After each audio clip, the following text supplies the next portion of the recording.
Welcome dear rockets, कैसे हैं आप सभी। तो आज हम आपके लिए एक बहुत ही यूनिक और काफी इमोशनल सीरीज लेकर आ गए हैं। इसकी कहानी आपका दिल छू जाएगी और ऐसा कहा जाता है कि जब इस सीरीज की कास्ट टीम को सीरीज की स्क्रिप्ट दी गई तो वो तो उसे पढ़कर ही रोने लग गए थे। इतनी हार्ट टचिंग कहानी होने वाली है ये। चलिए शुरू करते हैं। तो सीरीज की शुरुआत में हम सियोन नाम के एक बंदे को देखते हैं जो एक स्टूडियो चलाता है, लेकिन ऐसा वैसा स्टूडियो नहीं जिसमें लोग अपनी फोटो खिंचवाते हैं, बल्कि सियोन के स्टूडियो में सिर्फ आत्माएं आकर अपनी फोटो खिंचवाती हैं। असल में जब कोई इंसान मरता है और मरने से पहले उसकी कोई आखिरी इच्छा अधूरी रह जाती है, तो मरने के बाद भी उस इंसान की आत्मा को शांति नहीं मिलती, राइट। उसी तरह की आत्माओं की मदद के लिए ये स्टूडियो बनाया गया है। मरने के बाद जब आत्माएं स्वर्ग या नर्क की ओर जाती हैं, तब रास्ते में ये स्टूडियो पड़ता है। उस स्टूडियो तक आने के लिए आत्माओं को काफी सारी कठिनाइयों का सामना करना पड़ता है। कुछ आत्माएं तो स्टूडियो आने से पहले ही हमेशा के लिए खत्म हो जाती हैं, जिससे ना तो उन्हें स्वर्ग मिलता है और ना ही नरक। लेकिन जो आत्मा स्टूडियो तक पहुंच जाती है, तब स्टूडियो का फोटोग्राफर उन आत्माओं की फोटो खींचकर उन्हें उनकी आखिरी इच्छा पूरी करने का मौका देता है। पहले तो वो स्टूडियो और उसके अंदर रखा कैमरा एक गार्डियन एंजल के कंट्रोल में था, वही आत्माओं की फोटो खींचा करती थी। लेकिन एक दिन एक आदमी जो अपने बेटे की बीमारी के इलाज ढूंढने के लिए निकला था, वो गलती से उस स्टूडियो तक पहुंच गया। हालांकि स्टूडियो में सिर्फ मरे हुए लोग आ सकते हैं, लेकिन वो पहला इंसान था जो जिंदा स्टूडियो में आ गया था। वहां पर आते ही उस इंसान ने वो कैमरा चुरा लिया, इस उम्मीद में कि शायद ये कैमरा उसके बेटे का इलाज कर देगा, क्योंकि ये कैमरा आत्माओं की दुनिया का है। लेकिन फिर हुआ ये कि इस चीज से स्टूडियो की गार्डियन एंजल को गुस्सा आ गया कि आखिर इस इंसान की इतनी हिम्मत कैसे हुई कि हमारा कैमरा चुरा ले। इसी गुस्से में वो एंजल उस आदमी के घर पहुंच गई उसे मारने के लिए। लेकिन इससे पहले कि वो उसे मार पाती, वो आदमी गार्डियन एंजल के पैरों में गिरकर उनसे भीख मांगता है कि देखो, मैंने ये सब अपने बेटे के लिए किया है, आप चाहो तो मेरी जान ले लो, लेकिन मेरे बेटे को बचा लो। इसके बदले आप जो चाहोगे मैं वो करने को तैयार हूँ, प्लीज। ये सुनकर गार्डियन एंजल कहती है कि ठीक है, मैं तेरे बेटे की जान बख्श दूंगी और उसे ठीक भी कर दूंगी, लेकिन मेरी एक शर्त है, तेरे बेटे की जान के बदले तेरी पूरी आने वाली पीढ़ी को मेरा शाप सहना पड़ेगा। वो शाप यह होगा कि तेरे परिवार का कोई भी लड़का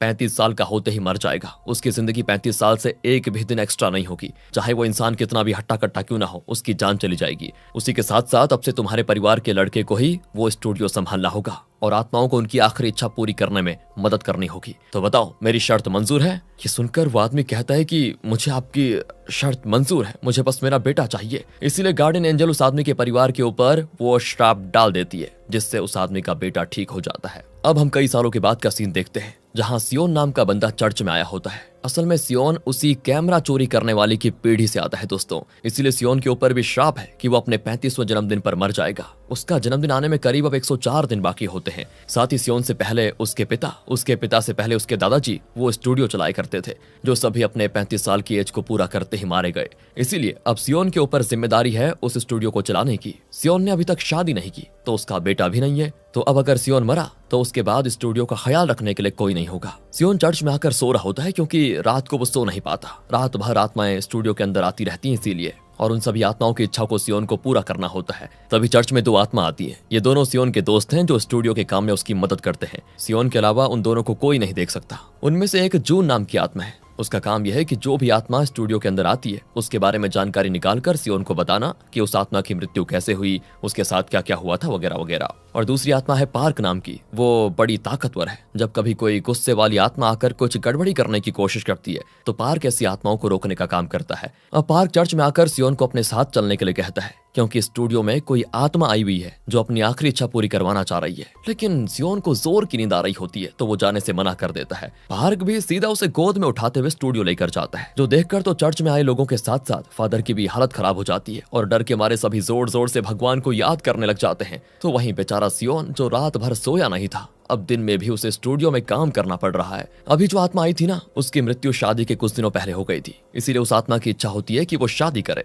साथ ही दोस्तों, मैं आपको बता दूं कि जो भी आत्मा स्टूडियो में आती है, उन्हें विजिटर कहा जाता है। उनके पास सिर्फ 3 दिन का टाइम होता है। इन 3 दिनों के अंदर सियोन को उनकी आखिरी इच्छा पूरी करनी पड़ती है। इसलिए सियोन बेचारा दुल्हन बनकर उस आत्मा के पास आ जाता है, ताकि उसकी इच्छा पूरी कर सके। लेकिन जैसे ही वो आत्मा का चेहरा देखता है, डर जाता है कि ये तो बड़ी भयानक है। इसीलिए वो उससे शादी करने से मना कर देता है। जिस चीज से क्या होना था, वो आत्मा गुस्सा हो जाती है और सियोन पे हमला करके उसकी जान लेने की कोशिश करती है। और फिर यहाँ पार्क को अपनी शक्तियों का इस्तेमाल करके उस आत्मा को गायब करना पड़ता है। अब अगले सीन में हम हैन नाम की एक लड़की को देखते हैं, जो कि एक लॉयर है और वो दूसरी सीनियर लॉयर के अंडर काम करती है। तभी वहां पर एक क्लाइंट आता है, जो कि हैन की सीनियर का पुराना क्लाइंट है। वो बंदा काफी अमीर भी है, लेकिन उसने एक लड़की के साथ गलत हरकत करने की भी कोशिश की थी। वो हैन को सारी बातें बताता है कि उसने उस लड़की के साथ क्या किया और उससे कहता है कि तुम मेरी लॉयर हो तो मुझे इस मैटर से बाहर निकालो कैसे भी करके। लेकिन उल्टा हैन चुपके से उसका बयान रिकॉर्ड करके उसको धमकाने लग जाती है कि तुम्हारी गाड़ी बड़ी कमाल की है, मुझे दे दो, मैं ये बयान डिलीट कर दूंगी। ये सुनकर वो बंदा तो सदमे में चला जाता है कि यार भारी मिस्टेक हो गई मुझसे।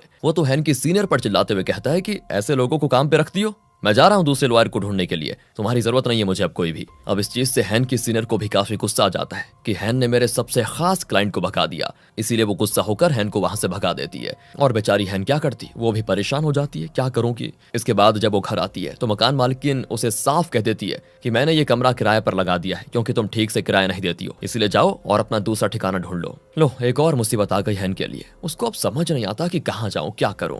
लेकिन वो घर छोड़ना भी नहीं चाहती थी क्योंकि ये घर असल में उसकी दादी का ही है और उसकी दादी ही उससे किराया लिया करती है क्योंकि हैन ठहरी कामचोर लड़की, उसे सिर्फ मस्ती करना घूमना फिरना अच्छा लगता है और उसको इसी रास्ते पर लाने के लिए उसकी दादी उससे ऐसा बर्ताव करती है ताकि हैन सुधर जाए। दूसरी ओर दोस्तों सियोन जब घर में होता है तभी वो दुल्हन वाली आत्मा आकर घर के अंदर आग लगा देती है। बड़ी मुश्किल से सियोन की जान बच पाती है यहाँ पर, लेकिन वो भी बेचारा किराए के घर में रहता है। घर में आग लगने की वजह से काफी नुकसान भी हो जाता है, इसीलिए मकान मालकिन सियोन को घर से भगा देती है कि तुम्हारे ना ध्यान देने की वजह से घर में आग लगी होगी। और फिर वो भरपाई के लिए डिपॉजिट का 1 रुपया भी सियोन को वापस नहीं करती, इसलिए सियोन दूसरा घर ढूंढने में लग जाता है। और जब बड़ी मुश्किल से उसको घर मिलता है तो वो देखने जाता है कि ये काम का है भी या फिर नहीं। लेकिन जैसे वो उस बिल्डिंग के अंदर आता है ना, वहां पर उसको कई सारी आत्माएं दिखाई देती हैं जो ऐसे ही भटक रही थी मानो उनके साथ यहाँ कुछ बहुत ही बुरा हुआ हो। वो आत्माएं सियोन को देखकर हैरान रह जाती हैं कि ये हमें कैसे देख सकता है, तो वो उसके ऊपर हमला करने के लिए उसके पीछे पड़ जाते हैं। सियोन बड़ी मुश्किल से भागकर लिफ्ट में आ जाता है, लेकिन वहां पर भी एक आदमी की आत्मा मौजूद होती है जो सियोन पर यहाँ भी हमला करती है। और तब लिफ्ट के अंदर हैन आती है और यहाँ किसी काम के सिलसिले में ही वो आई हुई है। वो तो आत्मा को नहीं देख पाती लेकिन सिर्फ सियोन को देख रही होती है कि आखिर ये बंदा लड़ किससे रहा है। वो कहती है कि शायद ये आदमी पागल होगा, हवा से लड़ रहा है, बताओ या अपने आप से, पता नहीं क्या कर रहा है। जबकि दोस्तों सियोन की नजर में वो उस आत्मा से लड़ रहा था। तब जैसे वो आत्मा हैन की ओर बढ़ने वाली होती है ना, सियोन हैन को पकड़ लेता है, पर ऐसा होते ही मानो कोई अजीब सी शक्ति निकली हो हैन के अंदर से, जिससे वो आत्मा उड़कर दूर हो जाती है। सियोन हैरान कि अचानक से यहाँ पर क्या हो गया, ये लड़की है कौन, कैसी शक्ति निकली इसके अंदर से। लेकिन वो कुछ पूछ पाता हैन वहां से निकल जाती है। अब हैन को एक केस के बारे में पता चलता है जिसमें टीना नाम की लड़की ने सबके सामने अपना जुर्म कबूल किया है कि उसने अपने पैरालाइज पति डेविड को जान से मार दिया। वो अब और ज्यादा डेविड को बर्दाश्त नहीं कर पा रही थी, लेकिन सारे सबूत इसके खिलाफ थे कि डेविड की हत्या हुई है। लेकिन रिपोर्ट के हिसाब से डेविड की जान अपने आप से गई है। यही केस हैन को मिलता है, इसीलिए वो फैसला करती है कि वो इस केस पर काम करेगी और टीना से मिलने जाती है वो, जिसका अब भी यही कहना होता है कि मैंने ही अपने पति को मारा है, मुझे जेल में बंद कर दो, बेकार में तुम लोग क्यों अपना समय बर्बाद कर रहे हो। लेकिन हैन उसको समझाती है कि देखिए आपकी बातों से साफ लग रहा है कि आप जानबूझकर आरोप खुद पर ले रही हैं, जो भी परेशानी है आप मुझे आराम से खुलकर बता सकती हैं, इससे देखो मैं आपकी मदद कर पाऊंगी, प्लीज। दूसरी तरफ आत्माओं की दुनिया से डेविड, जिसकी आखिरी इच्छा बाकी थी, वो आता है स्टूडियो की ओर। बड़ी मुश्किलों का सामना करके वो आखिरकार स्टूडियो में पहुंच जाता है। सियोन उससे कहता है कि बताइए विजिटर, क्या इच्छा बाकी रह गई है आपकी जिसको पूरा करने के लिए आप यहाँ पर आगे, बताइए। वो कहता है कि मेरी पत्नी टीना को पुलिस स्टेशन से बाहर निकाल दो, उसने मुझे नहीं मारा, वो खुद पर गलत आरोप ले रही है, अगर वो जेल में रहेगी तो मेरी आत्मा को कभी शांति नहीं मिलेगी। सियोन कहता है कि देखिए मैं कोई लॉयर नहीं हूँ, मैं ये तो नहीं कर सकता, लेकिन आप दोनों को मिलवा जरूर सकता हूँ ताकि आप खुद उनको समझाओ। इस पर डेविड मान जाता है। अब दोस्तों सियोन टीना से मिलने जाता है, कहता है कि मैं आपको किसी खास इंसान से मिलवाना चाहता हूँ, वो इंसान कोई और नहीं बल्कि आपके पति डेविड है, वो आपसे कुछ बात करना चाहते हैं। अब जाहिर सी बात है दोस्तों, मरे हुए आदमी से कोई बात करवाने के लिए बोलेगा तो विश्वास नहीं होगा ना। ऐसा ही टीना के साथ भी होता है। टीना भी यकीन नहीं करती, इसलिए सियोन उसको डेविड की कही हुई बात बताता है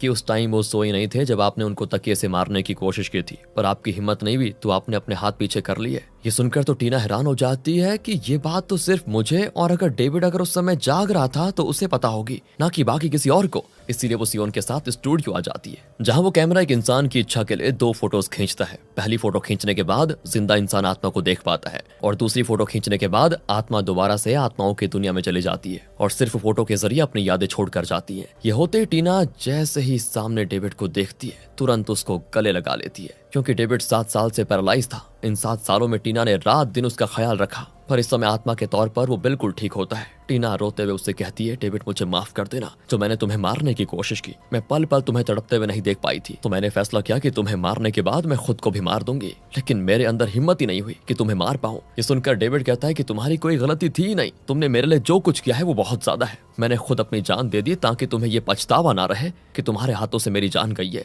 तुम्हारी खुशी के लिए मैंने खुद की जान दे दी और इसी का आरोप तुम खुद पर लगाकर अब जेल जेल जाना चाहती हो? नहीं, ऐसी कोशिश भी मत करना। देखो, वादा करो कि तुम एक खुशहाल जिंदगी जियोगी और बिल्कुल नए तरीके से जिंदगी की शुरुआत करोगी। ये सुनकर रोते हुए सही टीना डेविड की बात मान जाती है। इस तरह से डेविड की आखिरी इच्छा पूरी हो चुकी थी, तो वो दोबारा से आत्माओं की दुनिया में चला जाता है और इसके जाते ही टीना कबूल कर लेती है कि मैंने उसे नहीं मारा। इसीलिए टीना को आजाद कर दिया जाता है, क्योंकि उसके खिलाफ सबूत तो वैसे भी थे नहीं। अब कुछ देर के बाद हैन अपने घर पर आती है तो उसका सारा सामान उसे पैक दिखाई देता है, क्योंकि उसके घर में कोई दूसरा इंसान रहने के लिए आ गया है। और मजे की बात दोस्तों, वो दूसरा इंसान कोई और नहीं बल्कि सियोन ही है। सस्ते में उसको ये घर मिला तो उसने किराए पर ले लिया। लेकिन हैन गुस्सा हो जाती है कि दादी ने मुझसे पूछे बगैर ये कमरा किसी और को कैसे दे दिया, मैं भी तो देखूं जरा रहने के लिए कौन आया है। वो जैसे ही अंदर आती है उसको सामने स्टूडियो दिखाई देता है, क्योंकि कमरा कितना भी छोटा क्यों ना हो, जहां वो कैमरा रहेगा स्टूडियो अपने आप ही वहां बन जाएगा। लेकिन स्टूडियो के अंदर सियोन और आत्माओं के अलावा दूसरा कोई नहीं जा सकता, क्योंकि दूसरा कोई स्टूडियो को देख ही नहीं सकता। तो जैसे ही सियोन हैन को सामने देखता है वो भी हैरान हो जाता है कि तुम यहाँ पर कैसे?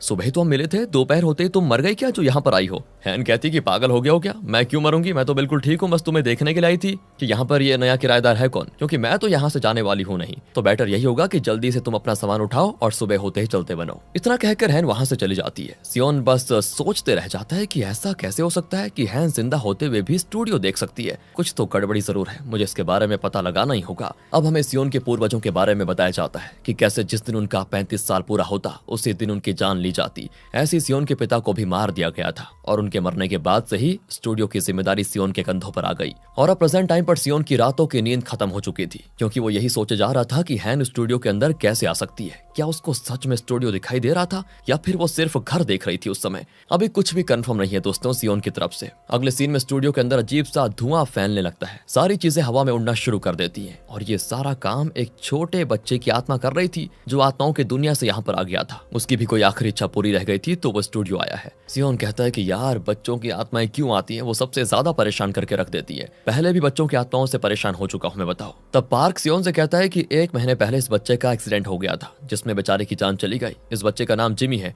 और जब ये सड़क क्रॉस कर रहा था तो एक शराबी ड्राइवर ने रेड लाइट होते हुए भी जिमी को टक्कर मार दिया। इसी वजह से मौके पर ही जिमी ने अपना दम तोड़ दिया। सियोन अब जिमी से कहता है कि बताओ बेटा क्या इच्छा पूरी करनी है तुम्हारी? जिस पर जिमी कहता है कि मुझे मेरे फेवरेट सुपर हीरो रिम की तलवार चाहिए, मुझे वो ला कर दे दो। इसीलिए सियोन जिमी को लेकर खिलौने की दुकान पर आ जाता है ताकि रिम की तलवार खरीद पाए। लेकिन जितनी भी दुकानें वो चेक करता हर जगह से वो तलवार बिक चुकी थी। इस चीज से जिमी काफी ज्यादा गुस्सा हो जाता है कि मुझे तो बस वही तलवार चाहिए, चाहिए तो चाहिए। अगली सुबह जब सियोन घर से बाहर आता है तो वहां उसे हैन टेंट लगाते हुए दिखाई देती है, जिसने दोस्तों यहीं पर बसेरा डाल दिया था। सियोन जैसे ही उसको वहां से हटाने के लिए उसके टेंट के पास आता है तो वहां उसे जिमी दिखाई देता है जिसके साथ हैन खेल रही थी। सियोन फिर से हैरान कि यार ये हैन तो विजिटर को भी देख सकती है। अब तो पक्का लगता है कि शायद मेरी तरह हैन पर भी शाप लगा होगा, उसी गार्डन एंजल का मुझे लगता है। इसीलिए वो हैन को होटल में लाकर कहता है कि कल तुम मेरे घर पर आई थी तो तुम्हें कुछ अजीब लगा क्या, या फिर सब कुछ नॉर्मल था तुम्हारे लिए? यहाँ पर हैन जानना चाहता है कि स्टूडियो और आत्माओं के बारे में हैन का क्या जानना है, लेकिन हैन सिर्फ इतना बताती है कि मेरे लिए तो सब कुछ नॉर्मल था, कुछ अजीब नहीं लगा।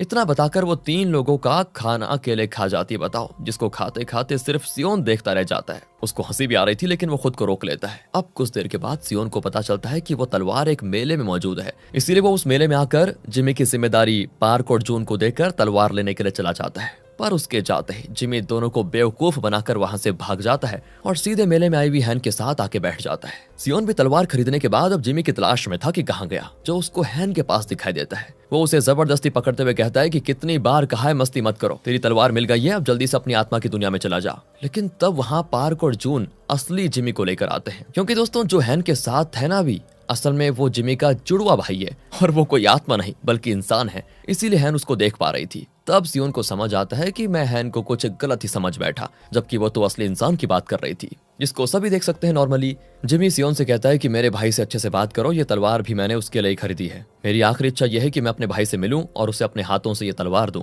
अब जिमी का जुड़वा भाई जिसका नाम ओलिवर है वो जिमी को तो नहीं देख पाता, लेकिन जब वो अपने कमरे में आता है तो उसे लॉकर के अंदर वही तलवार दिखाई देती है जिसे सियोन ने खरीदा था। उस तलवार को देखकर ओलिवर खूब रोता है, उसके आंसू रुक नहीं पाते, क्योंकि मरने से पहले ओलिवर ने जिमी से कहा था कि मुझे ये तलवार चाहिए, और ये तलवार लेने के लिए जब जिमी गया तो बेचारा एक्सीडेंट में मारा गया। ओलिवर ओलिवर कहता है कि मुझे कुछ नहीं चाहिए भाई, मुझे सिर्फ तुम चाहिए, मेरे पास वापस आ जाओ। जिमी वहीं पर बैठकर उसको दिलासा दे रहा होता है, लेकिन ओलिवर उसको देख नहीं पाता। एक्चुअली ओलिवर और जिमी बचपन में ही अनाथ आश्रम में पले बड़े थे। उन्हें नहीं पता कि उनके माता पिता कौन है। दोनों के लिए कोई नहीं था, वो दोनों एक दूसरे के भाई थे, जिसमें से अब एक नहीं रहा। इसके बाद सियोन जिमी से कहता है, अपने भाई से मिलोगे क्या? लेकिन जिमी मना कर देता है कि मेरे अंदर हिम्मत नहीं है उससे मिलने की। अगर ओलिवर ने मुझे दोबारा देखा और फिर मैं उससे दूर हो गया तो दूसरी बार मुझे खोने का गम वो बर्दाश्त नहीं कर पाएगा। जिमी दोस्तों खुद भी 7 साल का है, लेकिन देखिए उसकी बातों बड़ी जैसी है। तो सियोन उससे कहता है कि ये मौका तुम्हारे पास दोबारा कभी नहीं आएगा, इसलिए हिम्मत करो और अपने भाई से आखिरी बार मिल लो। इसीलिए जिमी ओलिवर से मिलने के लिए तैयार हो जाता है। अब ओलिवर को जिमी से मिलवाने के लिए उसको भी स्टूडियो ले जाना पड़ेगा। लेकिन जब सियोन ओलिवर से स्टूडियो आने को कहता है तो वो सियोन को देखकर डर जाता है। उसे ये लगता है कि सियोन उससे झूठ कह रहा है और वो शायद उसका अपहरण कर लेगा। इसीलिए जिमी सियोन को सुपर हीरो रिम का फेवरेट एक्शन करके बताता है, और जैसे ही वो एक्शन सियोन ओलिवर के सामने करता है तो ओलिवर को यकीन हो जाता है कि सियोन सच में उसको जिमी से मिलवा सकता है। इसीलिए वो सियोन के साथ स्टूडियो आ जाता है। आज के दिन ओलिवर का जन्मदिन भी है, तो सारी तैयारियां होती है जन्मदिन के लिए। लेकिन जैसे ही वो जिमी को देखता है ना, वो सब कुछ छोड़कर जिमी को गले लगाते हुए कहता है, भाई तू मुझे छोड़कर कहाँ चले गया था? दोबारा कभी मत जाना, मुझे कुछ नहीं चाहिए, सिर्फ तू चाहिए। ये देखकर सियोन की आंखें नम हो जाती हैं। तब जिमी हिम्मत करके ओलिवर से कहता है, हमारा फेवरेट सुपर हीरो रिम है ना, उसने मुझे एक मिशन दिया है, वही मिशन पूरा करने के लिए मुझे जाना होगा भाई। मिशन पूरा करके मैं तुमसे मिलने के लिए जरूर आऊंगा। ये सुनकर ओलिवर भी खुश हो जाता है कि ये तो अच्छी बात है, मेरी तरफ से बेस्ट लक भाई, मिशन अच्छे से करना। बेचारा ओलिवर जिमी के झूठ को सच समझ बैठता है। इसी वजह से जिमी की आखिरी इच्छा पूरी हो जाती है और इसके बाद वो भी दोबारा आत्माओं की दुनिया में चला जाता है और पीछे यादों से जुड़ी फोटो ओलिवर के लिए छोड़ जाता है। दूसरी तरफ अनाथ आश्रम वाले और हैन दोनों ओलिवर को ढूंढने में लगे होते हैं। इनको चिंता होती है कि अचानक से वो कहाँ चले गया। तब उन्हें सामने से ओलिवर आते हुए दिखाई देता है, जो बड़ा खुश लग रहा है। वो हैन को बताता है कि तुम्हें पता है, फोटो स्टूडियो वाले अंकल ने मुझे जिमी से मिलवाया, उस अंकल के पास जादू है। कहकर वो उसे फोटो भी दिखाता है दोस्तों, जो सियोन ने ओलिवर और जिमी की कैमरे से खींची थी।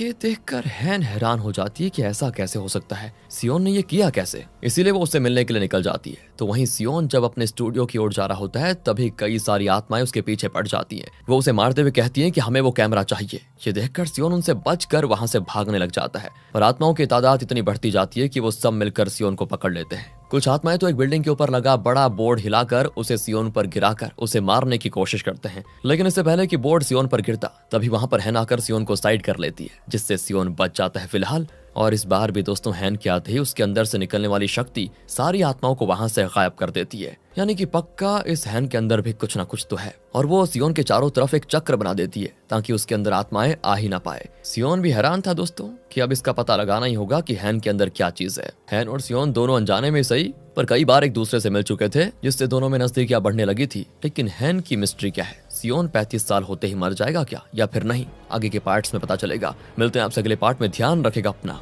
Thanks for watching.